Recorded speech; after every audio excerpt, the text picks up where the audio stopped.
Seems like we're being invaded by UFOs. Let's talk first just about what's actually happening out there.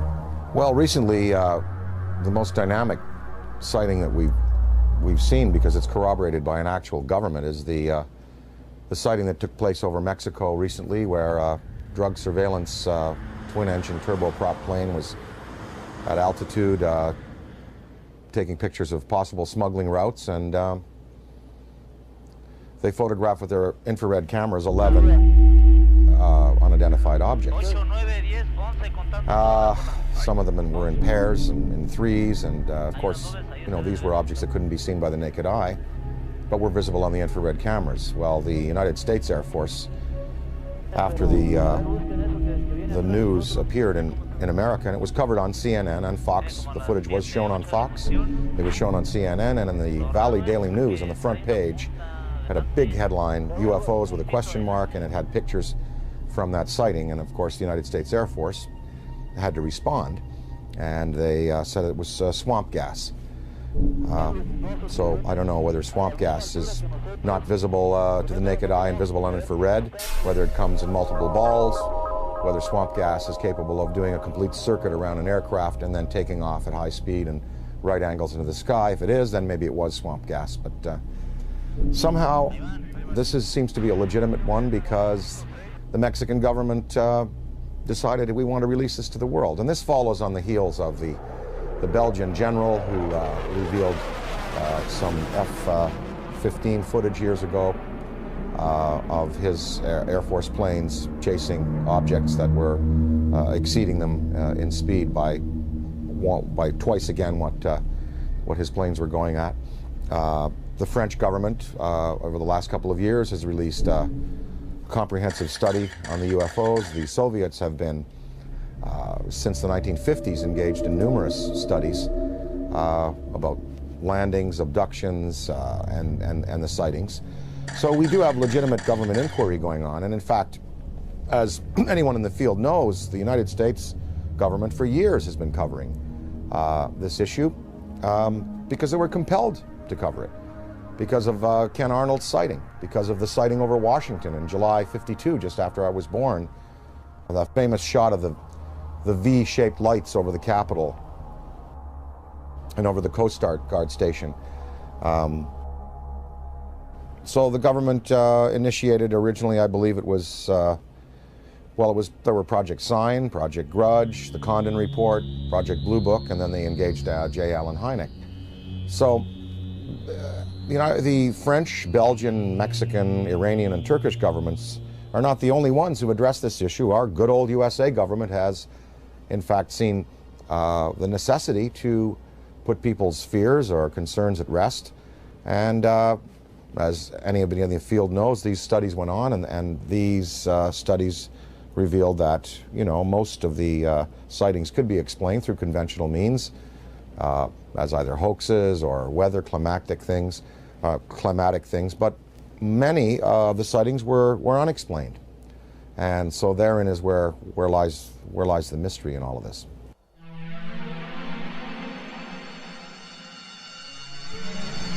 Dan, what do you think is the significance of UFO technology? I mean, obviously, these guys, the extraterrestrials, can come from one star system to another and visit Earth. I mean, recent headlines on CNN are talking about, and BBC, that we're going to run out of oil in 2026. We've got to get on to a better technology.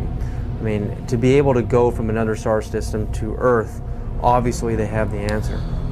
Well, the presence of these obviously intelligently controlled machines tells us that we are dealing with beings who have anywhere from 1,000 to 1 million to 10 million to 1 billion years advancement in technology on us. So you've got to figure that look what happened in the last 100 years. We have the Wright brothers at the turn of the century taking off in basically a fabric and wood aircraft. By 1969, we have lunar expeditions. In the year 2004, we have massive airplanes being built out of alloys and graphite, and this big ship that Airbus is building, the new Boeing plane. So in 100 years, from fabric and wood, we've come to advanced metallurgy, fuel use, and propulsion in just 100 years. Imagine what a culture could accomplish in 1,000 years, or 10,000 years, or 1,000,000 years, or 1,000,000,000 years. It's not inconceivable that you have intelligently manufactured and controlled machines that can not only traverse great distances in space by mastering gravity and the time-space continuum, but also the interdimensional travel that might be possible.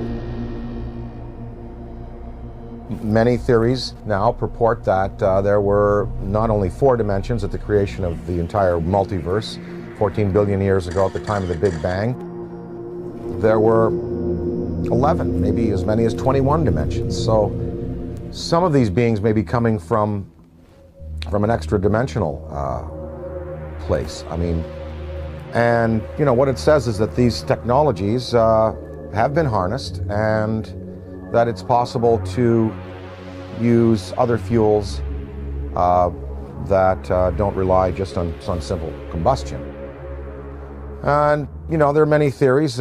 Some theories are that the military already knows about these forms of propulsion and lighter-than-air vehicles, or metals that can be vibrated to a certain point where they become light waves, photons.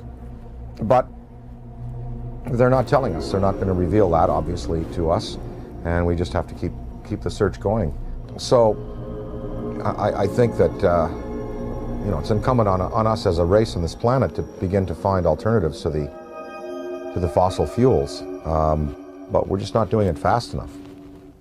It's probably been the greatest and most successful cover-up in the history of the world. UFOs are as real as the airplanes that fly over your head. That is my unequivocal conclusion. Oh my God.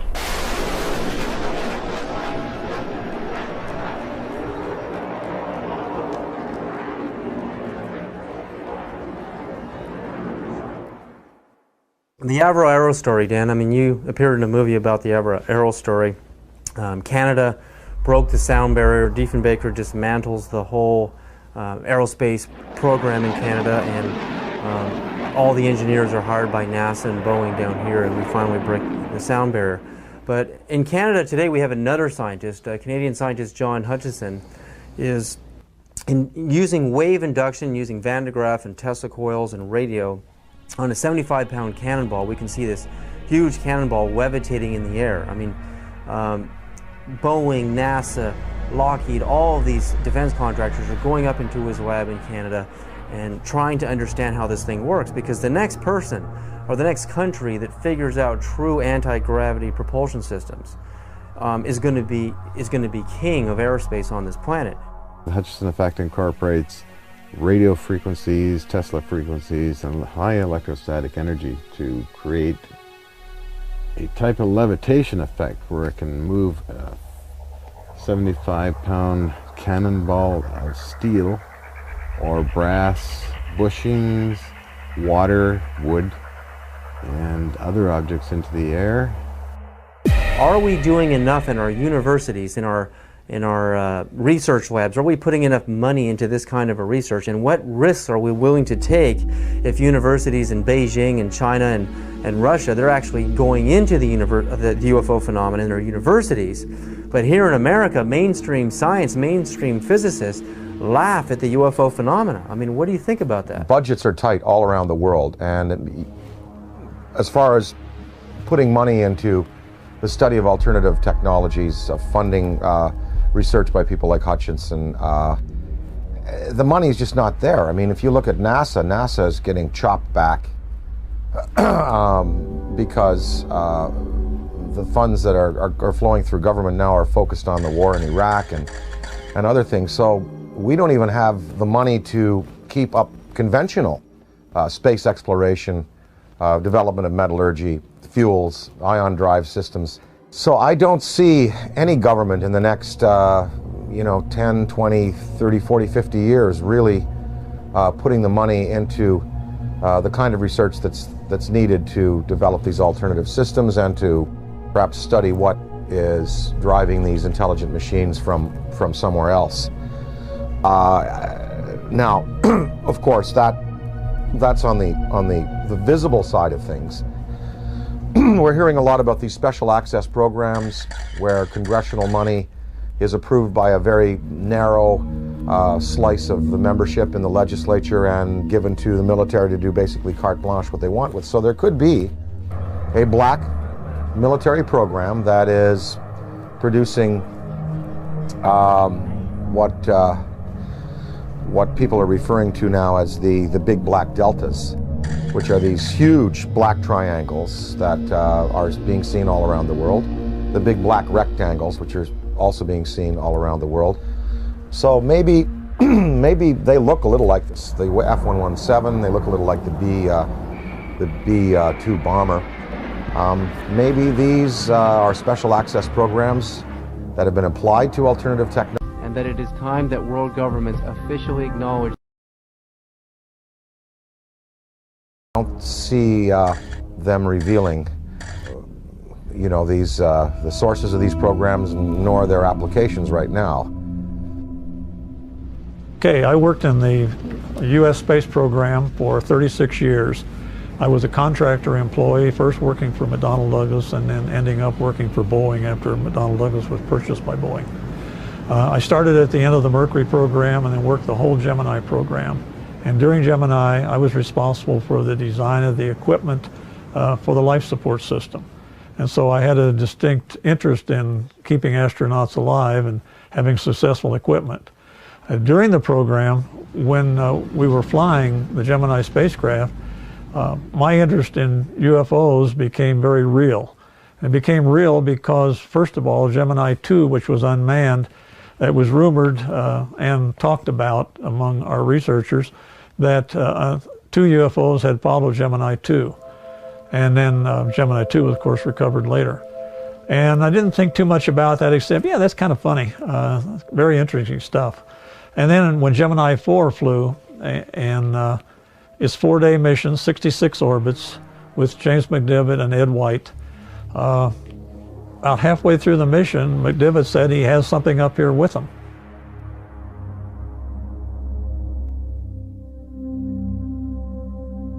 Astronaut Gordon Cooper is an American hero with a log of over 222 hours of manned spaceflight.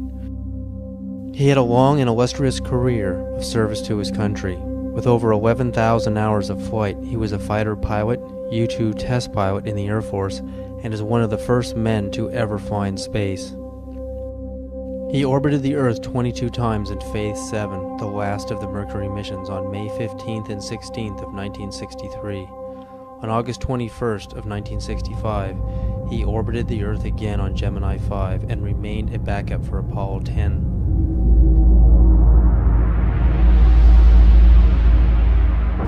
Well, I've had some occasions to know some of the people who were involved in Roswell at one stage or the other. I think there's been an awful lot of untruths put out on Roswell and an awful lot of conjecture. I think there have been some truths in it. I think definitely there was something other than weather balloon there.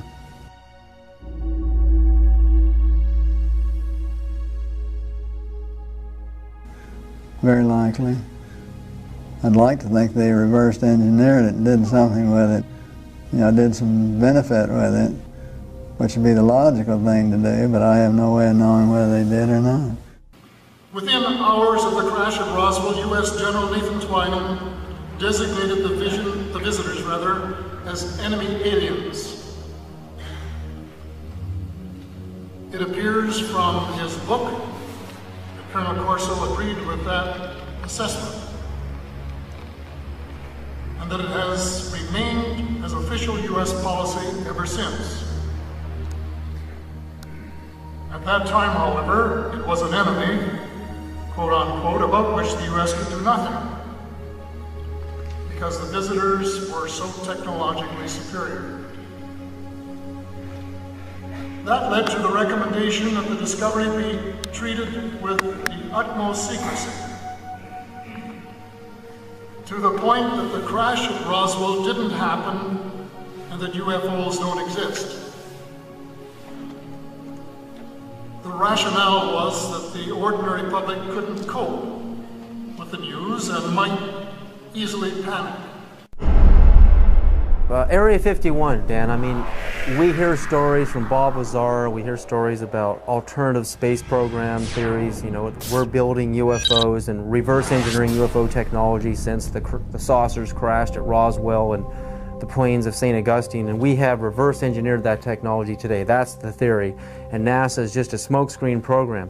If we really have true anti-gravity technology today, why aren't we using it in our military? Why isn't it evident in the war in Iraq? Why don't we use it to demonstrate superiority on the planet? And if not, if all of this is just conspiracy theory and we really don't have this technology, again, are we willing to take the risk of losing air superiority on this planet by letting the Russians or the Chinese or some other country, even the Middle East, actually engineer this kind of UFO technology and conquer the world? Are we willing to take that chance? Well, I think, as far as military applications, maybe they are being used already. Maybe we don't know. Maybe they're being used in a surveillance capacity.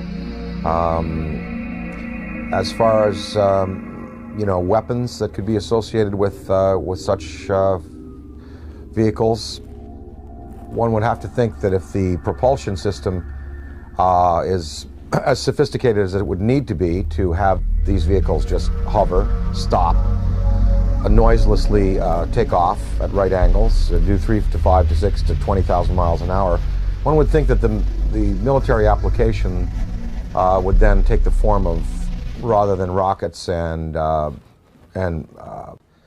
projectiles, that probably a particle beam would be used, some kind of a laser, some kind of a disabling beam to disable equipment, to cause disorientation among men and troops. And of course, we have seen no evidence of this. I'm not sure that the U.S. military would want to play that card right now, because after all, the war in Iraq really is a conventional war. We have air superiority there already. There is no Iraqi Air Force. There was no Iraqi Air Force. We, in the United States, we have air superiority basically over the rest of the world. I'm sure there's some pretty hotshot MiG pilots in China and Russia. But I think if you put our Air Force up against any Air Force on this planet, we would prevail without the use of advanced technology of the type we're speaking of. So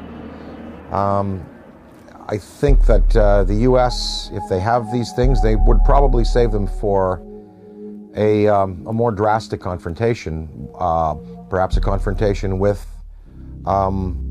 beings that have the potential to be superior over us in terms of the applications of aviation today. So maybe these triangles, the big black deltas, the rectangles, are the next wave of the U.S. military's defense against what some might perceive as an extraterrestrial or extra-dimensional threat. Maybe these weapons or these flight systems now are being prepared to confront a race of superior beings that could have designs on the planet that are malevolent. I think it was Lord Hill Norton, or one of the British Air Force Defense Ministry staff who was assigned to study UFOs in the 50s. After he retired, he said that in his estimation there were 23 different species of being visiting the planet in numerous types of vessels. We know from the NASA UFO studies that you've done, and I think that theory, there's nothing wrong with that theory that I can see that doesn't point to what you postulate, and that is that there are benevolent beings that are trying to heal the planet. Hence the size of these ships that we're seeing in the STS cameras, and the fact that the ozone has holes in it, the fact that water could be a healing element there. What are these these lifesaver-shaped little Dropa-stone-shaped ships conveying to our planet? Well, you know, we see them coming into the atmosphere, and on the STS tapes and other forms of exposure, they're not releasing personnel, they're not releasing projectiles, and no harm has come to the planet, you know, through their intervention. So one can assume perhaps that maybe there are benevolent beings out there and malevolent beings out there, and maybe the United States government is preparing weapon systems to deal with the malevolent beings. Ronald Reagan said in a speech, he said, what if there were a species from another planet that was threatening us? We would all find a way to work together. And one can only think about the Star Wars system and the fact that there we had satellite-mounted cannon. Well, they'd be good for shooting down rockets. They also might be good for shooting down other invasive vehicles that are coming into our atmosphere. Ronald Reagan himself spoke about a UFO sighting that he had when he was governor of California in the Beach King Air that they used to use. They were coming from Sacramento. His wife was with him, Sacramento to Los Angeles, and a saucer clocked the plane for a good 45 minutes. And Reagan spoke of it to a lot of people. And I think maybe, you know, part of his motivation in getting the Star Wars weapon system up might have been that to prepare ourselves for the day when other beings might come to this planet with designs of, who knows, taking minerals without authorization, taking people. You know, we're probably just going to have to wait to see. I occasionally think how quickly our differences worldwide would vanish if we were facing an alien threat from outside this world. Colonel Corso makes it clear that the Reagan administration's Strategic Defense Initiative, appropriately dubbed Star Wars, was primarily designed for use against the alien intruders. His contemporary successor, the anti-missile missile defense system, is also being designed with that as one of its principal objectives. It is true that a case can be made for attempting to provide a shield against the Russians and Chinese, although everyone knows that the Russians are not going to embark on a policy which would result in their total destruction. It is equally true that they, too, are aware of the visitors and know that the perceived threat from the visitors has been a major consideration in the planning of the anti-missile system.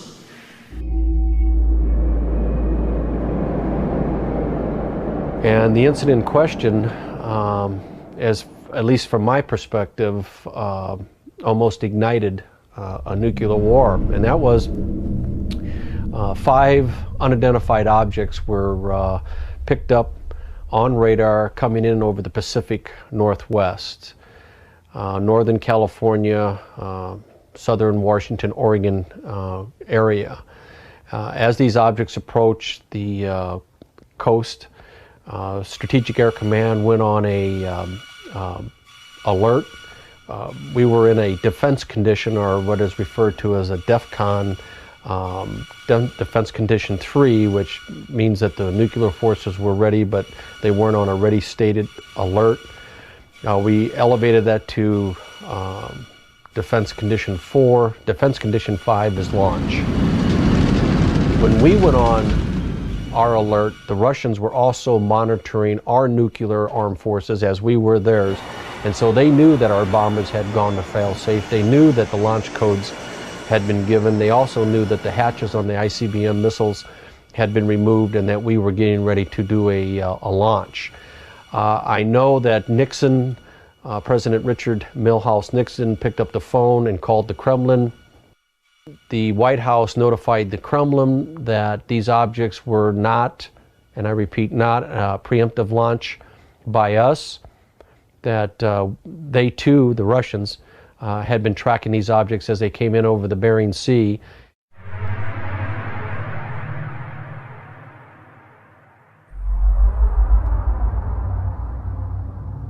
Probably moved 100 miles, and a matter of a second or two.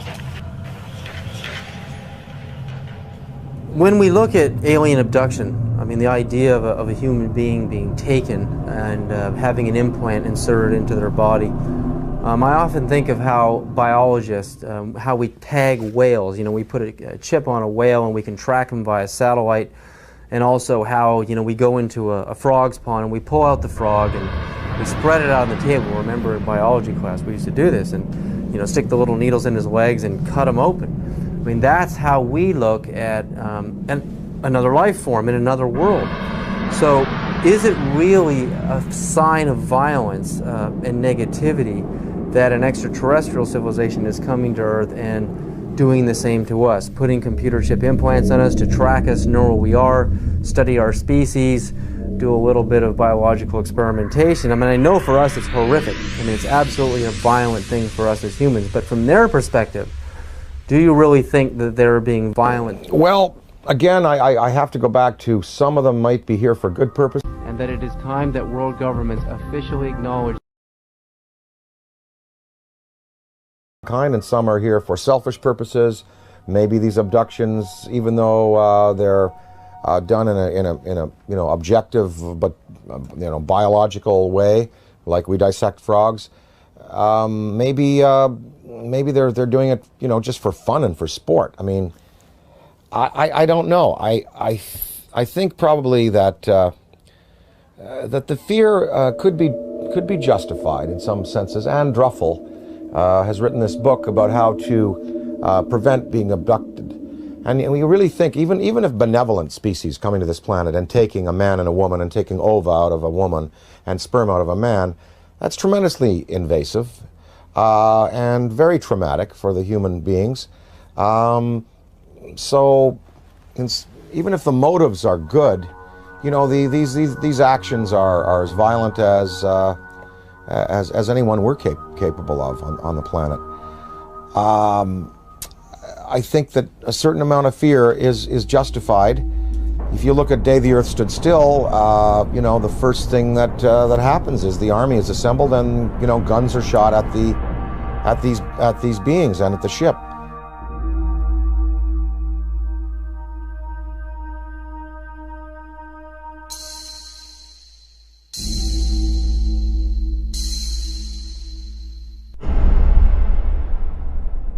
I addressed the question to Dick Cheney because I say the most important question to put to any high-ranking official is not what do you think about UFOs or have you seen one. The most important question is, have you ever been briefed on the subject? Did someone walk in your office and tell you what's going on? Because if someone walks into the president's office or some high-ranking official and briefs him on the subject of UFOs, it is for real. It's not imaginary, as the government has been saying for 60 years. So I asked Mr. Cheney, this is 3 months after he became the vice president, I asked him on the air, and this is still on Diane Ream's archives, Mr. Cheney, in all your jobs in government, have you ever been briefed on the subject of UFOs? And if so, when was it and what were you told? And Mr. Cheney said, if I had been briefed on that subject, it probably would have been classified and I wouldn't be talking about it. January 22nd, 1997, I noticed 3 amber orbs now at a distance far west on the horizon. And I'm thinking, wait a minute, even though they're in a line formation, they were amber, they were in a formation, they were hovering for minutes. And as I'm pointing like this, they reappear in the same spot. And I thought, I have to get a picture of this. And I ran upstairs, I grabbed my 35mm, get out onto the balcony. As I'm ready to shoot the 3 bottom orbs, suddenly 6 amber orbs in a row, totally equidistant from each other, massive span across, pop up. On March 13, 1997, over 10,000 Arizona residents witnessed the single most spectacular UFO sighting in the 20th century. Headlines surged the nation, and Arizona residents demanded answers from military and state officials.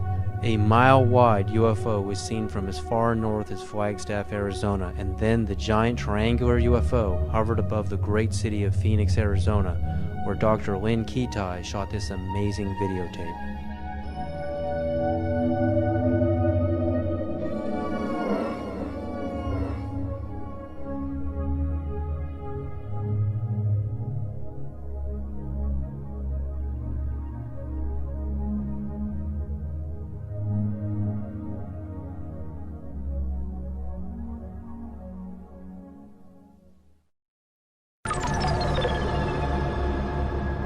when we go out into space and we're exploring the cosmos out there and we're looking for signs of extraterrestrial life, what kind of a communication are we going to send out? I mean, if Dan Aykroyd was the ambassador, if you were the ambassador for Earth, what message would you teletype to ET? If I were to speak for mankind to these beings that were coming here, I guess what I would say is, you know, let's go to some neutral place. Let's have a meeting with scientists from all around the world leaders. Let's sit down and basically have a sort of a forum with you, the extraterrestrial or extra-dimensional beings. Let's sit down and kind of get to know each other.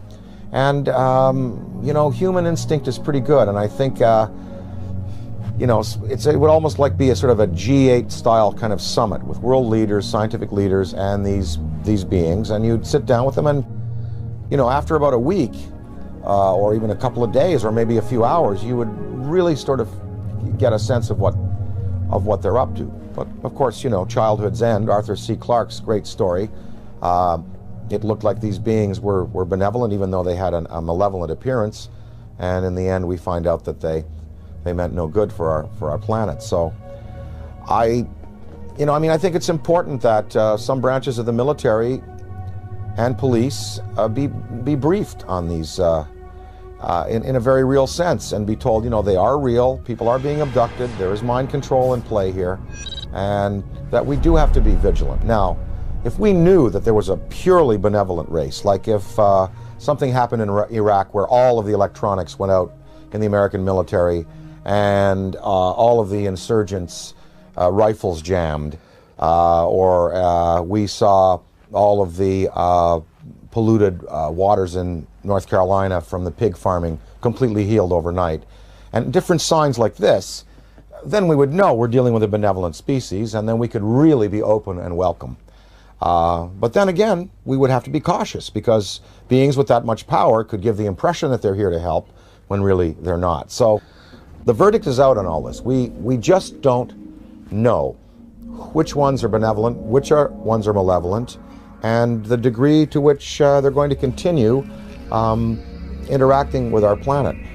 But what would really help is if the United States military and police and government open it up to their staffs and say, look, this is something we really do have to consider, because, you know, maybe the defense, the survival of our species could well be at stake. If you look at the history, you know, from, say, Ken Arnold's first sighting in '47, going back to the Bible, Ezekiel's wheel, going back to the medieval manifestations of little saucers and UFOs, that painting of the Madonna that's very famous, in which it appears, up to now, there have been no mass murders by these beings. There's been no mass destruction of cities, but hundreds of thousands of people have been taken out of their lives, subjected to surgical experimentation, released back into the population, and are suffering trauma today for it. That is not good.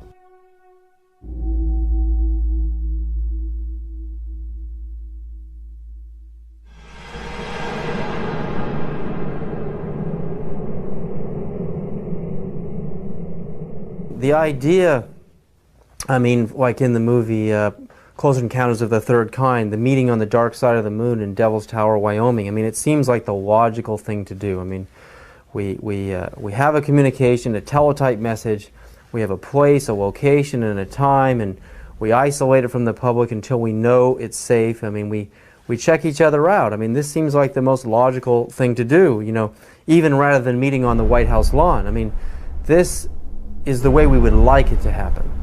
But that doesn't seem to be the way it's really happening. I mean, these extraterrestrials don't seem to be so interested in doing things politically the way we do things on Earth. They're picking certain individuals to contact. They are zeroing in on those individuals. But now, I mean, there are so many sightings going on all over the planet. I mean, it's just amazing. I mean, Iran, Turkey, Mexico, Venice, California, Sonora, California, Texas, Death Valley. I mean, the reports are coming in every other day now. It seems like we're heading towards an omega point. I mean, Oh my God. what is about to happen? I mean, is this all just a coincidence that more and more people have video cameras, or do you really think, you know, there's a major unprecedented communication that is about to happen between our extraterrestrial visitors and humanity? Or again, is it the video camera question? More camcorders? There are definitely more video cameras out there, and definitely more sightings, and definitely more credible witnesses. You know, the biggest thing in ufology in the 60s was Herb Shermer, the Nebraska Highway Patrolman, who was at the Ashland Oil tank farm out there in Nebraska, and he writes in his diary, you know, saw flying saucer, and then under hypnosis, turned out that he was taken aboard and informed of their intentions. Barney and Betty Hill. I mean, these were the key cases. Shermer, Barney and Betty Hill, the Pascagoula incident, Travis Walton. Now there are hundreds of cases like this, and I think that because it's in the consciousness, because we have, you know, a poll saying basically half of the world believes and half doesn't. We're reaching a point where, as Stephen Bassett talks about his time clock, it's like the nuclear time clock that we had in the 50s before we blew the world, you know, before we blew the world up. The theory that once the hands got to midnight, that's when all the nuclear weapons in the world would be discharged. Well, we've stopped that nuclear clock, thankfully. But as far as the UFO clock, he says we're 1 minute to midnight now. Meaning that in a minute to midnight, something really, really spectacular is going to happen. Now, whether that's a mass appearance, whether that is, you know, it come over to the Yankee Stadium during a game, I think possibly the next, maybe even in the next 5 years, we're going to have occasions like the one I experienced in upstate New York in the mid-'80s when I woke up in the middle of the night and I said to my wife, they're calling me, I want to go outside, they want me to come outside and see. He said, who? Something outside wants me to come out and say, oh, just go back to bed. I went back to bed, but in the next day in the media, in newspapers, in radio, all over upstate New York and Ontario and Quebec and Vermont, people spoke about this urge they had to go out of their houses at 3 in the morning and look up into the sky. And 12,000 people shared this urge, and they went out, and it was a big, big news story. And of course the Air Force said that a Chinese rocket had exploded over New York State, and what people saw was a massive, miles-high pink spiral in the sky above the Great Lakes. In Hull, Quebec, Canada, a few years afterwards, there was a story of several hundred people, almost 1,000 people, in this community, Gatineau, north of Hull, Quebec, Canada, in the Quebec province, sharing this urge to come outside and look up into the sky, and they also saw an apparition. So there are going to be more of these mass sightings.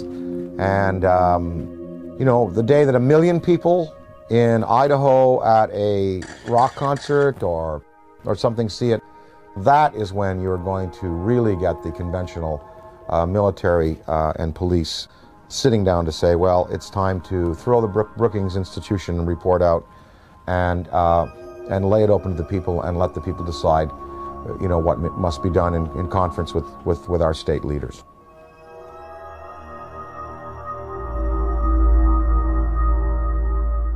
And that it is time that world governments officially acknowledge national security, and if they did, would they classify it to protect the national security? So I would have to say, no, I couldn't agree to non-disclosure. I really couldn't if I saw something or photographed something. But I can see where other people, you know, wanting to do the best for their country, wanting to serve their country in a legitimate way would say, yes, I will not disclose. And this is based on the Brookings Institution report from the late 50s, which, you know, Congress commissioned, which said that if the existence of UFOs were revealed to the American populace would not be able to handle it. They would defy church authority, police authority, military authority, governmental authority. They wouldn't go to work. They would sort of cast aside the mayors and governors and presidents and go, we want to talk directly to these beings. We feel that these beings should, have their case put to us directly by them themselves. I think the American populace today is ready to handle the concept that what we live in, the 4 dimensions of height, length, width, and time, is not all there is. There are more dimensional realities. There are advanced beings with machines that can skip from dimension to dimension, from galaxy to galaxy, using the Einstein-Rosen bridges, the wormholes. I think the American people, I think half of them know, and I think the other half, with the proper evidence, would be ready to accept it. It's going to take a mass sighting for the U.S. government to finally say, look, we're going to come on side with France, Belgium, Mexico, Turkey, Iran, and we're going to tell the truth, and we're going to reveal what happened to Tom Mantell when he went up in his P-51, what happened in the Great Lakes when I believe it was an F-104, I believe, was scrambled over the Great Lakes in the 60s. What happened to him? I think that if you have that type of sighting, then there'll be no choice. Interdimensional travel. I mean, not just traveling through our dimension, but going into alternate dimensions, Dan.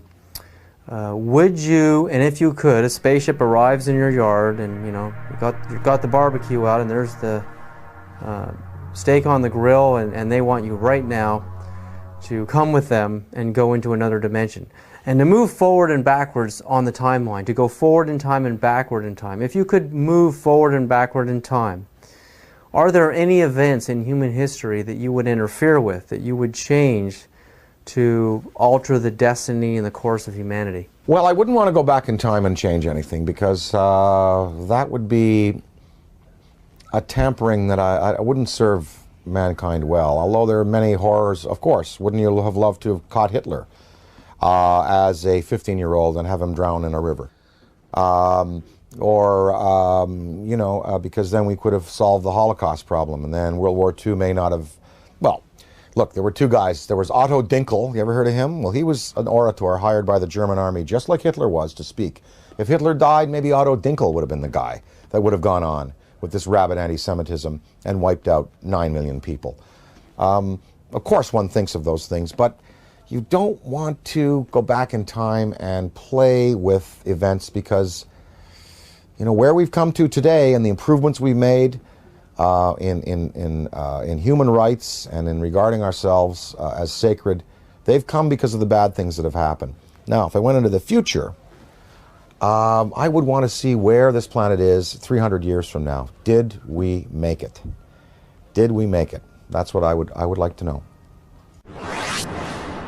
I mean that from my knowledge of the world that I see around me, I think that it is much more likely that the reports of flying saucers are the result of the known irrational characteristics of terrestrial intelligence rather than the unknown rational efforts of extraterrestrial intelligence.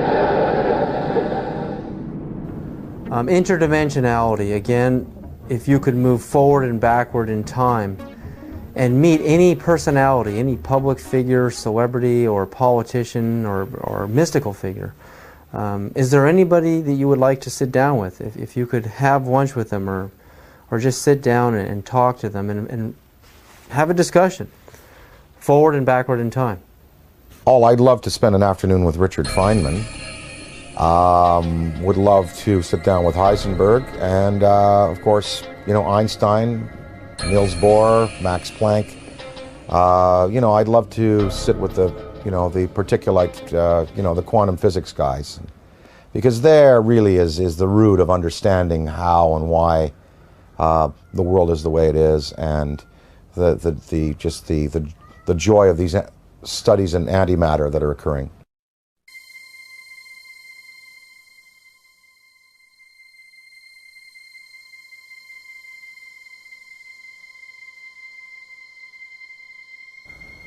Everyone you picked is a physicist, a scientist, and I often think about how spirituality and science are merging, how they're kind of coming together. I mean, what ancient civilizations thought of a universe was really the Earth and the Sun and a few planets. And now with the advent of the Hubble telescope, we can see that the universe is far bigger than the ancients had ever imagined. So while science and religion are merging on some ideas, in other areas they're just far off. But to make matters even more complicated, the idea of parallel dimensions or parallel universes, I mean, it's just getting so vast out there. How do you map a multiverse? You know, I've talked to some guys, they say that fifth dimension, sixth dimension, could be right here by my ear and could be a millimeter wide and a millimeter across. You don't, you know, because you're talking about, you know, dimensions that defy any kind of dimensional understanding. And, you know, there was I forget his name, he died recently, the last 2 years, but he proposed that there are parallel realities just because of the way we go through time. Like here we are in this interview right now. Well, what I said and what you said and what we all did 2 minutes ago still exists somewhere because we just did it. It's there. It's like a wake we've left. And if you had a time vehicle, you could go back to 2 minutes before and stop and see what we're doing 2 minutes before. You go back to your high school days. You go back to your days as an infant.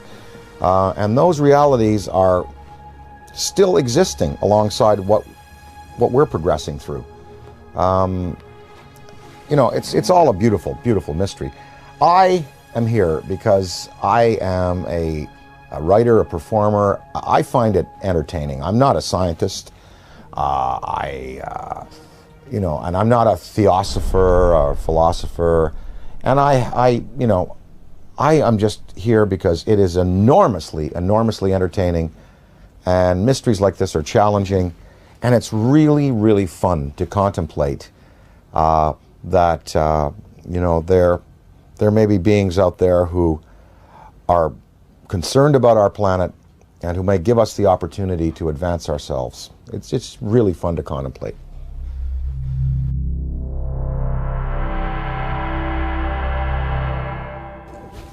All the physics that we know on this planet, quantum physics and conventional physics and metallurgy and you know, all of it, it can really encompass a theory of how these ships move. I mean, you've done it yourself, David, proposing, you know, that if you can convert, you know, a mass to a state of, you know, of photonic energy, then there is no mass anymore, and you're looking at pure light. You're looking at anti-gravity. You're looking at something that can be, you know, harnessed in waves. Well, what is the fuel? Well, people, you know, Bob Lazar talked about, you know, this element 115 that was put into these generators to boil mercury and to be used as gravity tractors. Maybe that's it. I don't know. I mean, they must be using a fuel that's unavailable to us. Does it give off radioactive waste? What is the cost to them? For instance, the Venice UFO that you recently showed me, and I covet that tape. That's amazing. Because you see the metallic quality of the object, you see the force field around it, you see it spinning. It was May 2nd, 2004, approximately 11:30 a.m. And I was walking from my apartment with my girlfriend down this alley right here. And we were just sort of walking this way, and I looked up over at those phone lines, and we saw something that we really couldn't make sense of. It was a very shiny, you know, metallic disc. So we turned the corner here, and this is basically where we're just looking at it. And we're pretty much like, okay, that's not a balloon or anything we're familiar with. So we sort of kept walking to the corner and just stared at it for a while until it hit me, you know, that this was really something. There was a man also looking at it, sort of a bystander, and he said, wow, do you guys see that? And that's when I realized all three of us were looking at something extraordinary. What is the environmental cost of running these machines? Are they clean or are they not? Is there some, wherever, you know, they came from, is there some place they have to go back to after their journeys are finished to dump whatever they've used up in terms of fuel like we would a bad fuel rod in a reactor. That is a question I'd like to know. I'd like to ask is, are you a clean burning vessel, or is there some cost that you pay like we paid for atomic energy? When we consider that it may be possible to take mass and reduce it down to zero, make it as light as a photon, we can start to approach this whole light speed phenomena from a whole new direction. I mean, we're going to be able to do this. This is the only logical answer. There are no fissile nuclear materials in the universe as we know it to produce the kind of energies in a steady stream that you need to get mass up to that speed. There are no fissile nuclear fuels that can produce 1 trillion electron volts all day long. And wormholes are even more exotic. The idea of bending and folding two spaces of space-time together and creating a shortcut wormhole to vector in between those 2 points, according to Kip Thorne, who wrote Black Holes and Time Warps, that the energy required for a wormhole is 100 million suns, the negative energy they put out for an entire year. There are 100 million suns in our galaxy alone. That means all of the negative solar energy coming from our suns in this whole galaxy, the total energy for a whole year is required to create a wormhole. Where has any extraterrestrial civilization or our civilization going to get access to levels of energy that high? It's never going to happen. That's why I've reversed the table here. I said, you have to ultimately get frustrated with the idea of increasing energy en masse. You have to it's like banging your head against the wall and trying to cram it through the wall. You will never be able to do it this way. So the new way, as I propose, is to make this all possible. And when you consider UFOs coming in, stopping on a dime, and then accelerating and turning out into space, any Air Force pilot can tell you that stopping on a dime, the G-forces are going to throw you right through the walls. Yeah, you'll be crushed. And then sudden acceleration is going to do the same thing. It's going to destroy the body of the pilot. So this new approach and this new idea, I mean, this is just the inception, it's just the beginning, but I think this is really the only avenue that we can look down right now and the only way we can see solving this problem.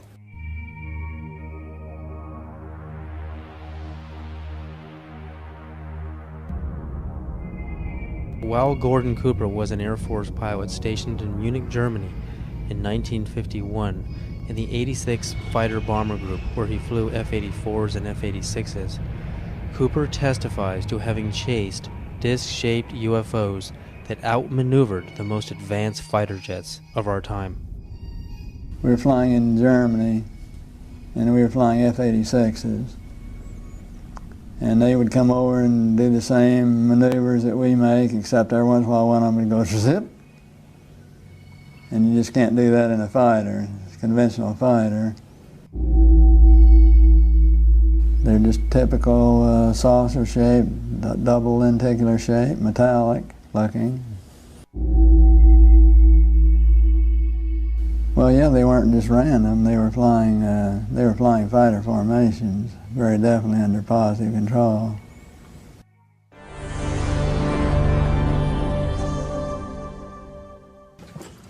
I'm here to announce that the second annual Exopolitics Expo, X-Conference 2005, was concluded on Sunday, April 24th. This event was produced by Paradigm Research Group. 26 speakers and panel. And that it is time that world governments officially acknowledge. It was a unique event which focuses on the political, governmental, and social implications of extraterrestrial-related phenomena. It is produced by PRG as part of the emerging activist movement seeking to end a government-imposed truth embargo regarding extraterrestrial-related phenomena.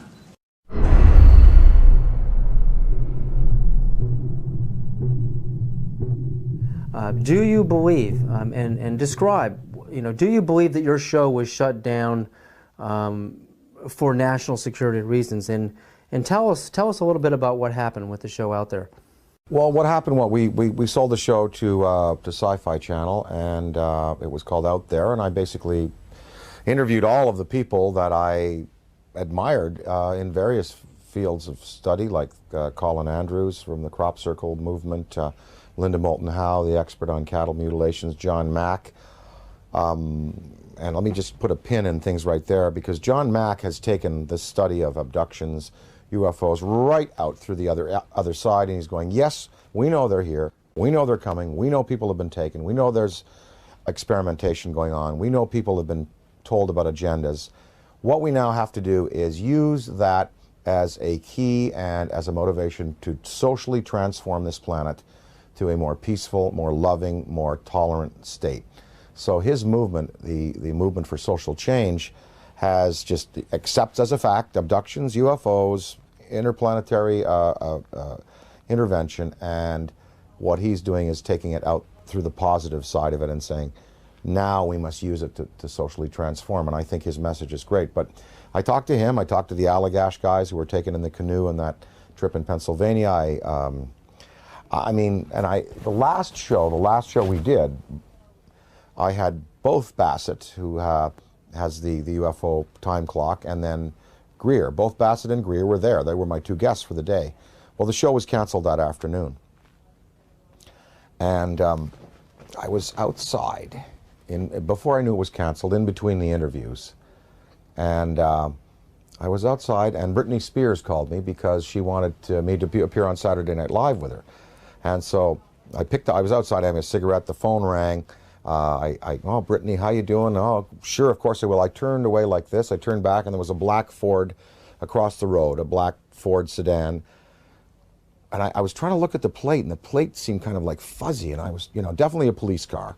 And two guys were there, and a big, big, tall guy got out of the back seat, and he stood in the street on 42nd Street it was. We were at 42nd Street and 8th Avenue, and he looked right at me. And literally, I was on the phone. Hey, oh, sure, of course I'd love for the show. Saw the Ford, went back like this, turned back like a half second later, and it was gone. And that car did not go past me. It did not make a U-turn, because I would have seen 42nd Street. I would have seen that thing take a U-turn and go away. That car vanished. That car was a cloaked vehicle of some type. And whether this was like a warning to me, because the guy got out of the back seat, gave me a real dirty look.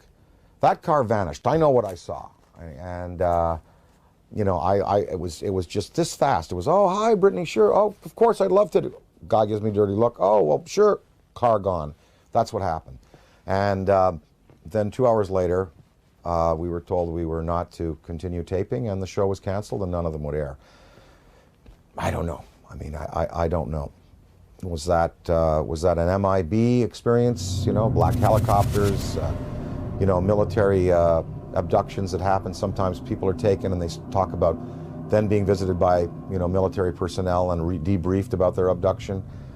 Was it a technology associated with some of these beings that are visiting that wanted to warn me off, or that wanted to give me verification that I was on the right track? I don't know, but I do know I did turn back a second later, and it takes so long for an automobile accelerating from 0 to 40 miles an hour to reach the corner of 8th Avenue and 42nd Street going past me, and then pulling a U-turn and going out towards Times Square. I would have seen that car.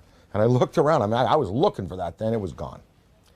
So I don't know. The tapes exist. I have them. We're going to try to repackage them. We might put them out on DVD.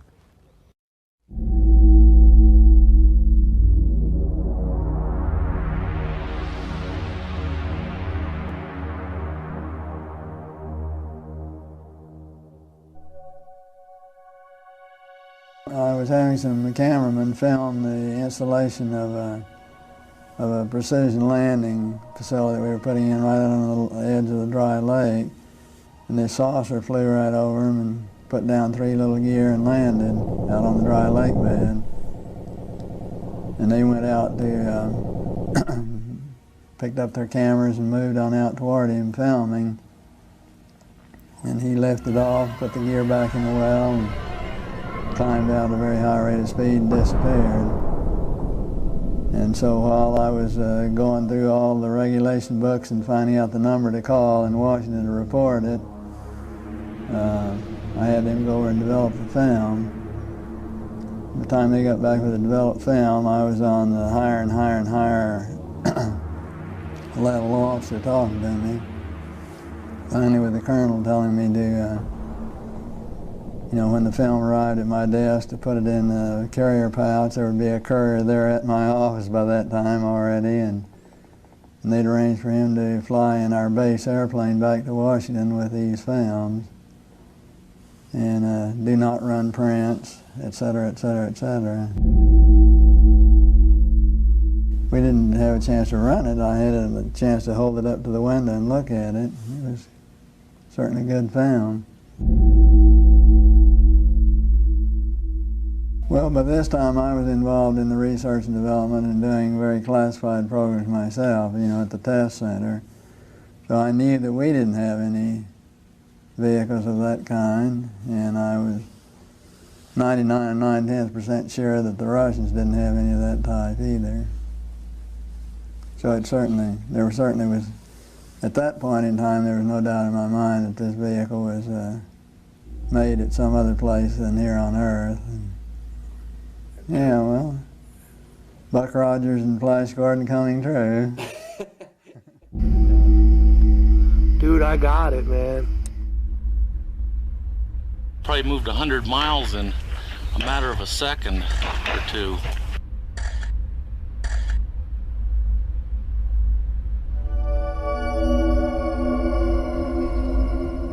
In July of 2002, right here in the Washington, D.C. area, there was yet again a airspace jet chase by two F-16 jet interceptors, which were chasing a bluish object right outside D.C. In fact, we have one of the key eyewitnesses here in this room today. This received some play in the Washington Post and a little bit of mainstream media, then of course fell into the black hole of the media, never to be discussed again.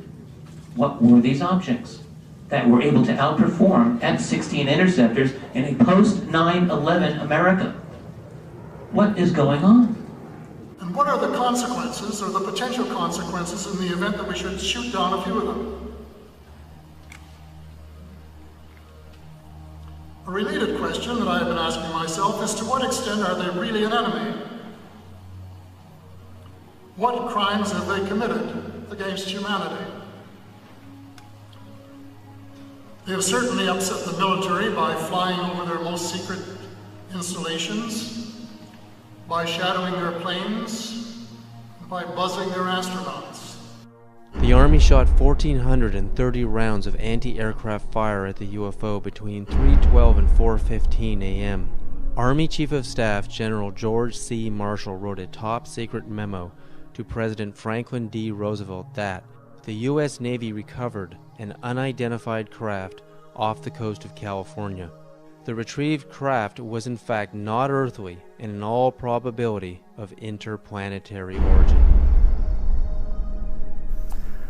I mean, to me, what this is all about is not just, looking up in the sky and saying, wow, there's another UFO, yet another sighting. I mean, it's about exploring the phenomena. We have to get past denial. I mean, everyone is stuck at denial. I mean, mainstream science says the phenomena is not happening, and they don't take it seriously, and they try to sweep with them half the world. But over 50% of the American population, according to polls, believe in the UFO phenomena, and the government just buries it. Well, there's some media that are guilty of trying to suppress, and there are some media that are just throwing the story out there. Now, this Mexican sighting, we had coverage on Fox, we had coverage on CNN, and in the Daily News in the Valley here, we had a front page article, with the pictures and UFO, big question mark, and I mean, they were treating it. I think increasingly now, the media has to take into account that this is a reality. And I think, again, go along with the theory and the feeling that John Mack has, let's get past the debate whether they're here or not. Let's start to analyze who they are, how many of them are there, what kind of systems they're using, what their intentions are to us here on their planet, and can we utilize this knowledge to better ourselves as a species.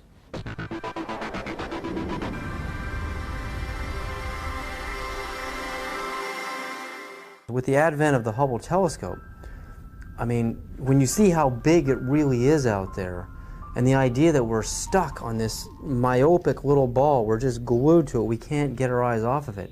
It's more of a mystery now than it ever has been. Why we're stuck here, and there's got to be a way to decode the matrix and finding out how these craft work. You know, how we can get out into the universe ourselves. I mean, I think that's what this is really all about. It's not about trying to prove it whether it's right or wrong. It's trying to, it's like when the first time man saw a bird fly. Well, the last UFO symposium conducted by MUFON, they sent me the book of the speakers. There were many, many scientific people in there, many astrophysicists, celestial mechanics experts, metallurgists, you know, people who've been consulted on these cases over the years. No, I mean, when you have John Callahan, an ex-FAA supervisor, saying, yep, they're real.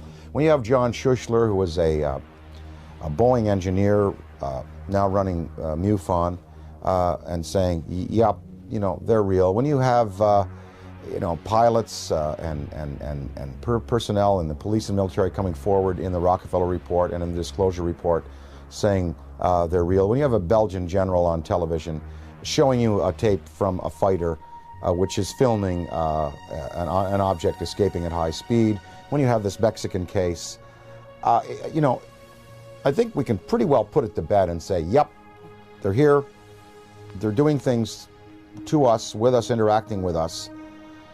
Whether we've had, you know, official military contact, again, that goes into the black box area, but there should be no debate anymore.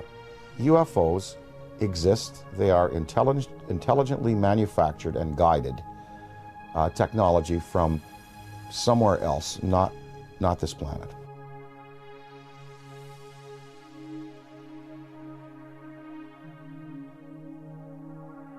While human beings can only see from red to violet wavelengths of light, the infrared and ultraviolet spectrums are invisible to humans. I quickly learned that NASA uses special video cameras that are capable of seeing into these invisible spectra. The tether has broken and is going away from us. Get it on the TV, Claude. Please get it on the TV. After the 12-mile-long tether snaps, several days later on an orbital pass, the cameras find something that should not be there.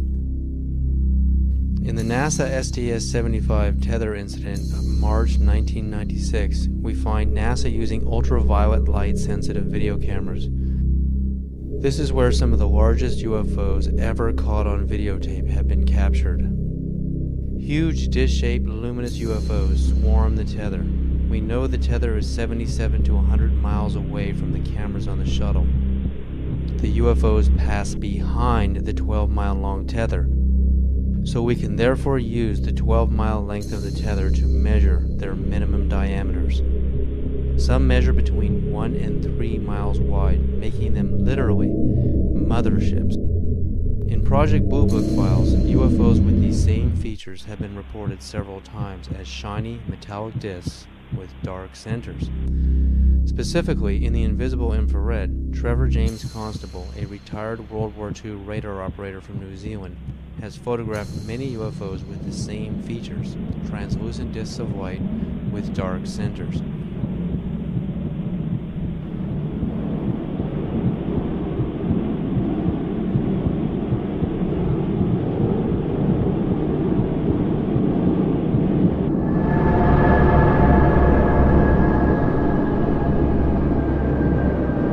And that it is time that world governments officially acknowledge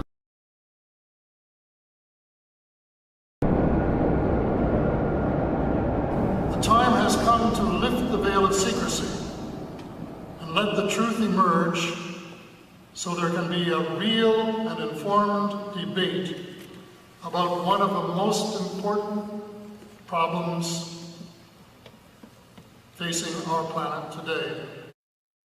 So how do people respond to Dan Aykroyd when he talks to them on a personal level about UFOs? You know what? It's interesting. When I talk to people, well, first of all, people ask me about it. They come to me and they say, oh, well, you know, we saw an interview, we heard an interview, they heard the thing on Art Bell that we did. They come to me and ask me about it. So it's not like I have to go out there and crusade and and say, hey, did you hear about the latest Mexican case? They've seen CNN, they've seen Fox, they've seen the Daily News. They come to me and ask me about it, and I basically lay out, you know, my thoughts on it. I'd say half the people that I speak to about this have either seen themselves, heard about it from a credible witness, or are willing to accept. The other half, totally not. Harold Ramis, my good friend and collaborator, does not believe, will not accept until, you know, hard proof is presented to him in the form of, you know, something tangible. And what I've been able to do is just open people's minds a little bit and let them think about it. And of course, the greatest proof are the kinds of tapes that now exist, the kind of videos that exist. Usually, when I show some tape of some different things that have been exposed to me, well, it's pretty convincing. And then at that point, people have to go away and accept that, you know, that these things are a part of our reality. Well, what I'd like to, you know, what we'd all like to affect is some positive change in the world and try to help the tipping point where good tips to overflow evil in the world. I mean, you know, we know there's good and bad out there, yin yang, black, white, you know, there are you know, there's tremendous divisiveness in the planet, and you know, perhaps this study and this understanding of things that are greater than we have accomplished technologically will lead us to a spiritual awakening, one that helps us respect other beings out there in the universe and other dimensions, and also in our own 4 dimensions and here in the physical world that we live in. The sacredness of human life, the willingness to get along a little better, to relinquish materialism and territoriality in favor of a more comprehensive worldview, in which we unite and we all feel the energy within us as part of a universal light. Gotta thank you, Dan, so much for this interview. I'm very grateful. I really believe you're one of the greatest minds in our world at this time. Thank you so much.